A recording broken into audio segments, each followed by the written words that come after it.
father was harmed in some way. In any case, he was gone.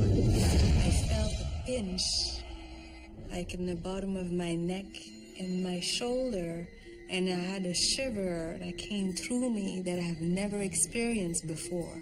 And I was so scared that I've told my mom at that time. I said, Mom, if you're anywhere here, please do not show up.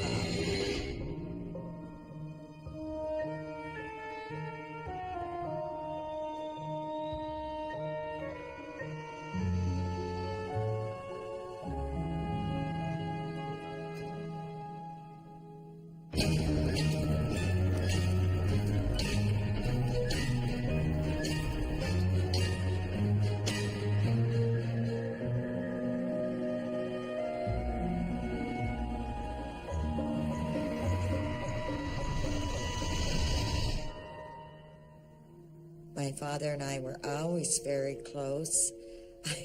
He used to call me his little princess. We had a very caring, loving relationship. We didn't often say the words, I love you. We just knew that it was very much there. My father was a very dynamic personality. He was a very successful man. He had such a zest for life and such a passion. There's no bond like the one between a parent and a child. It transcends time and place. Some say it can even transcend death. And sometimes it has to, because the child left behind still needs their dead parent. Hello, I'm Lawrence Chow. Today in Ghostly Encounters, we meet Sharon and Nadine, two women who believe their parents reached out from beyond the grave to keep guiding and loving them. Sharon Banks was her daddy's little girl. When he died in a mysterious accident, she was so overcome with grief she could barely function. But then she believes her dead father stepped in to help.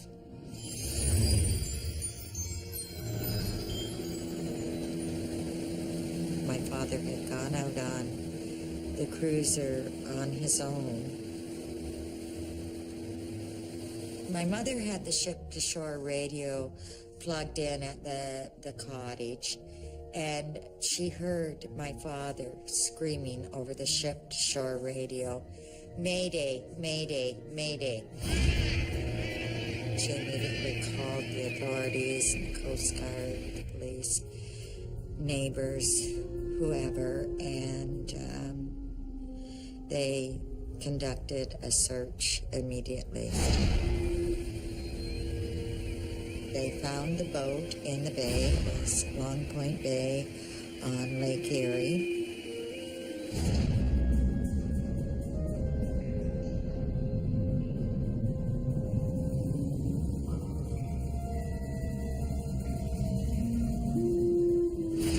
They found the cruiser, but they didn't find my father.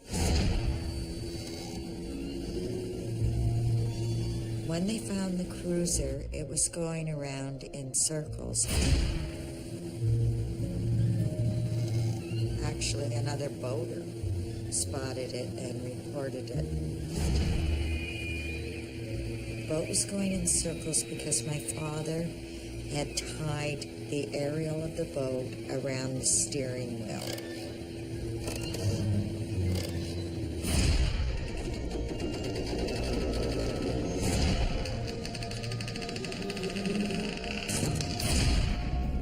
There was a big, long, huge investigation into this.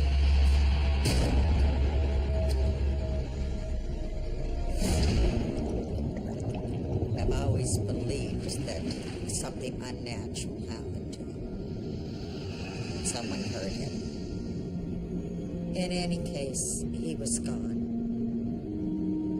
7 days later, divers found his body.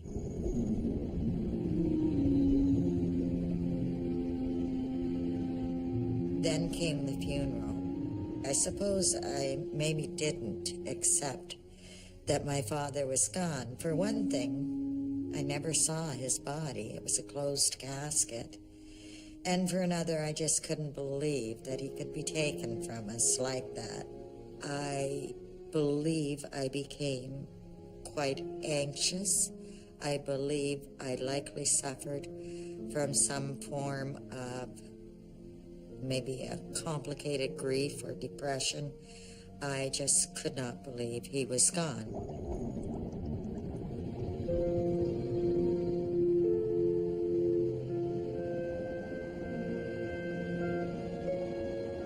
My father was, to me, the most wonderful man that ever walked the face of this earth. My father always looked very, very businesslike, even at the beach, even when we went out on the boat. He always wore a white shirt, a tie. He was high energy, I'd say a driven man. My dad owned his own business. He was very, very successful, so I was extremely, extremely proud of my father. And with my first paycheck, I went out and bought the entire family, some clothes. I was proud of myself. And I bought my father a plaid shirt. It had very small checks in it. And gee, wonder if Dad'll wear this, because all he ever wears is white, and I'm sick of it. And he was so proud of that shirt. I don't think he ever took it off. Very wonderful man with great sense of values. Family was the most important thing to him.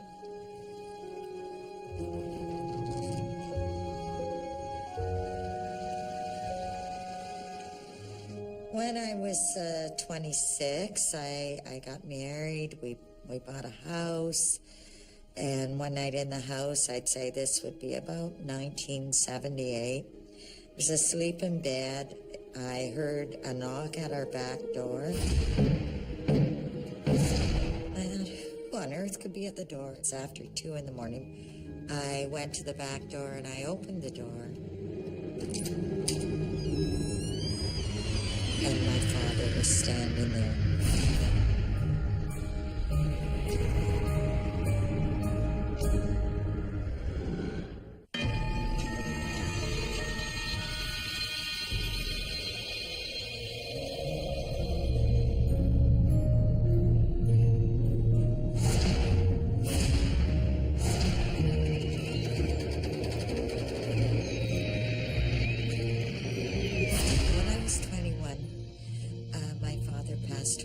Suddenly, and in my opinion, somewhat mysteriously.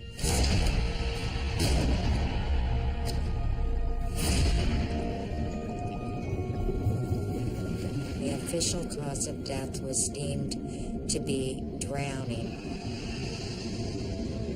I've always suspected that my father was harmed in some way, and that I've never, ever believed that he took his own life, ever. I continued basically obsessing about his death. I couldn't come to terms with it. I would automatically imagine the worst and imagine terrible things happening. I would even imagine that in my own personal life. Things like, oh, I'll never succeed, or, oh, I'm not going to get that job. There just seemed to be so many unanswered things in my life at that time.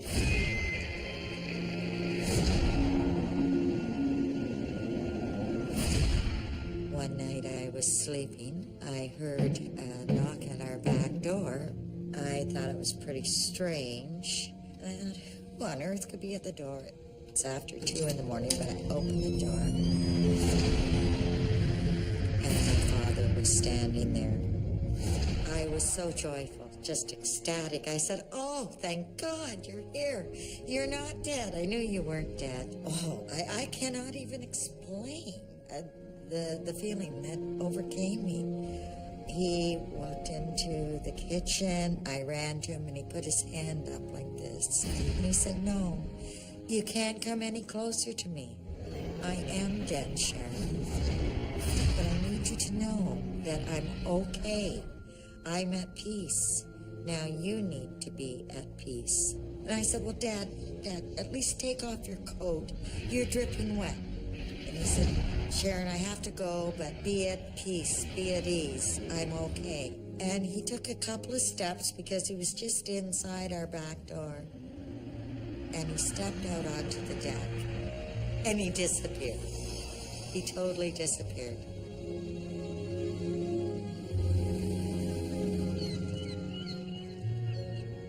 I thought he was on the water. He was on the water when he was taken from me. It's probably why he was as soaked as he was. The mystery behind the death of Sharon's father remains, and so does his impact on her, both alive and dead. Our experts tell us that traditionally ghosts who died violently, like Sharon's father, might come back one time to resolve something. In Sharon's case, it might be her grief, which would have been like an endless scream of agony to him. His daughter was crying out for help, and Sharon believes her father answered the call. For a lot of people, they didn't think I would turn out being the person that I am today. I stayed with my mom until I was about 2 years old. And then after that, I went on a long journey. Like Sharon, Nadine Lavoie has a close bond with her parent. After growing up in foster care, Nadine didn't get to know her mother until she was older. But when she did, the two shared a special relationship, one that Nadine says continued even after her mother died before her time. The relationship with my mom, because I haven't had a chance really to grow up with her, it was really difficult. By the age of 18, which is the legal time, I guess, in Quebec, it was time for me to go and move by myself and have my own place. I was just tired of always being mad and being pissed and having this emotion inside me all the time. As I was, I guess, understanding more her emotions as well and the challenge that she's been going through as a young mom at the time, I kind of felt it was okay to start to learn to forgive and hopefully build a different kind of relationship. It's either I'm going to be mad at her for the rest of my life and keep carrying this burden, or I'm going to learn to understand and forgive and love, and eventually, you know, we can actually have a relationship. That was a choice that I've made. I said, you know what? I need to get to know my mother, kind of start fresh, forgive everything that had happened, and try and build a new relationship. Eventually, something happened where she was diagnosed with lung cancer.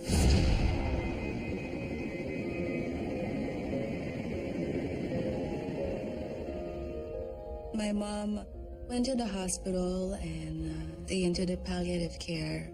There was a very strong desire and wish that I had in my heart and in my soul. I did not want for her to be alone. I wanted her to know that she was loved and that she was not alone. Her fiancé that she was really in love with, a wonderful man that was really caring and was with her. So I've decided to stay at the hospital to sleep there.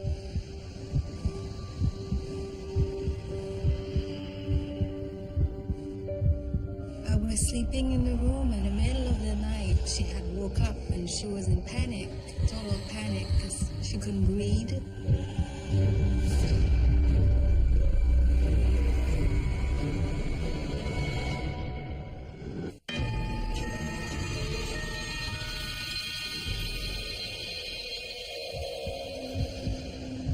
I I was sleeping in the room in the middle of the night. My mom woke up and she was in panic, total panic, because she couldn't breathe.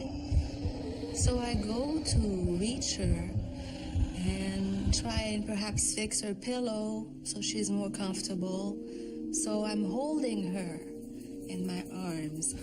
I start to feel a little bit of a weight, and I notice that the tips of her finger are starting to change color. At that moment, as I was holding her, I knew that she was dying in my arms.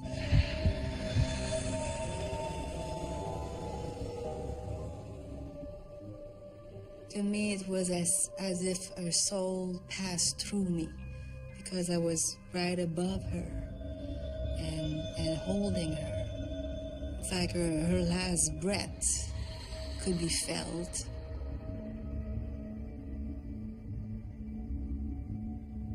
I just put my cheek next to her cheek and I started talking to her and thanking her for everything that she has done. It's almost as you feel like you're near the entrance of the door, but you're not going any further. It's not your path yet. I really wanted her not to be alone on that last moment. And I have never told her that, actually, but it was something that I really strongly wanted. And for it to actually happen this way, it was like a prayer was answered for me.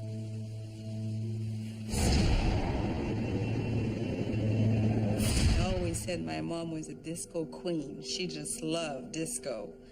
And it was part of the discussion before she had passed that she wanted to have disco music to be playing in the funeral home where she would be shown.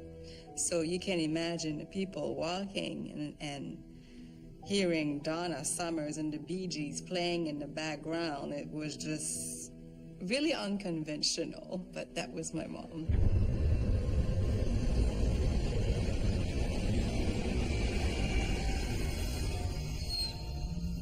They gave me all my mom's belonging, and there was this one ring that I've decided to keep with me and cherish it because it was what she called her engagement ring that was provided to her by the love of her life, the last man she was with, and it meant a lot to her. And I've decided I was going to keep the ring as a nice souvenir and as a symbol of the love that she had with him. So we go with the burial and the church service and everything, and then we go into the cemetery to bury my mom.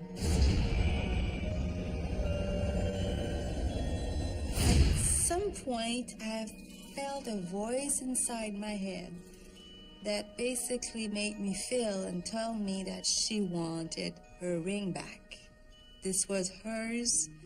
It was something that meant a lot to her, and she wanted to have it back. So I went back to the cemetery and I decided to give her back her ring. And so I dig in the dirt where she is buried. The only presence I was really feeling was the fact that she had asked me to return the ring. So it was the voice, I guess, in my head.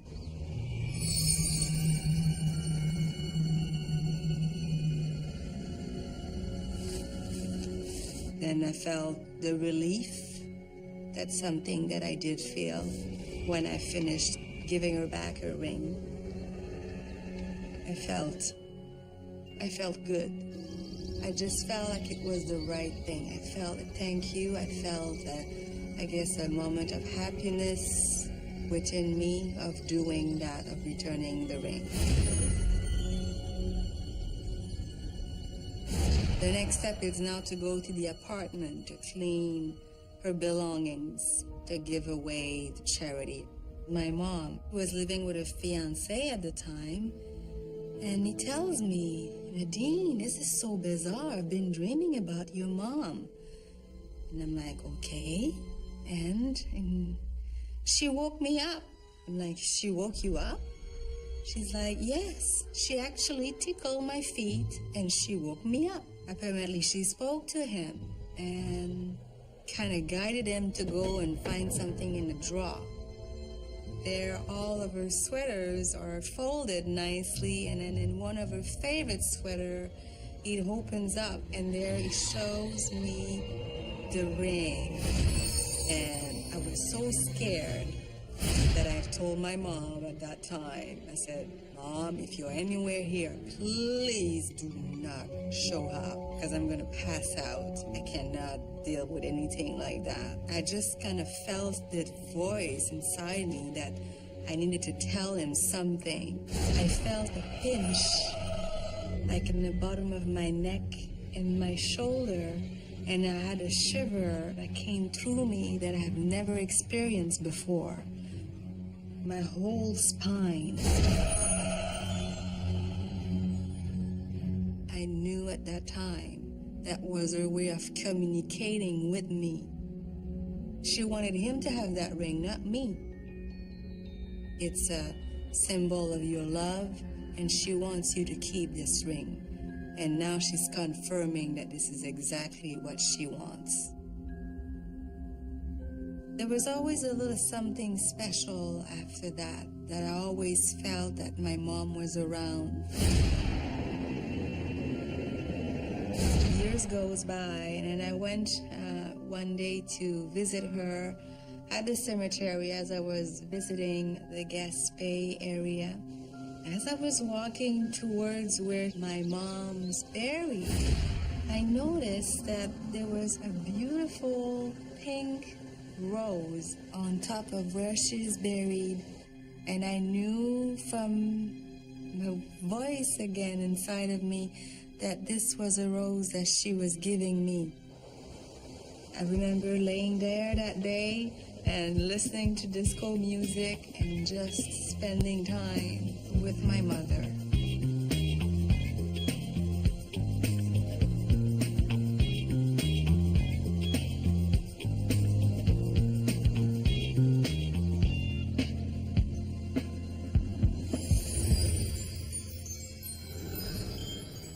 Nadine believes her mother had many ways of showing her love, even after she died. It's not surprising a ring figured prominently in her story. After all, there's no stronger symbol of the bond of love. Our experts remind us that in folklore, the idea of a magic ring is ancient and has been retold often, most recently in the Lord of the Rings trilogy. Sharon's father was there her whole life, and as far as she's concerned, he was still there when she needed him most to get over his death. Both Sharon and Nadine still cling to their parental bonds, but because of the ghostly guidance they say they received, they are both able to move on, enjoy life, and rest easy in the knowledge they have parents who love them, in death as in life. My father appearing to me helped immensely. In fact, what it did is it truly allowed me to begin the grieving process, in my opinion. Up until that time, I don't think I had even cried. And now I could deal with the grief and deal with the knowledge that he's okay. I'm really thankful that we were able to be in peace with each other because I had learned to forgive and to appreciate who she was. And I can feel this love is just carrying on with me to this day and probably for a long time ahead.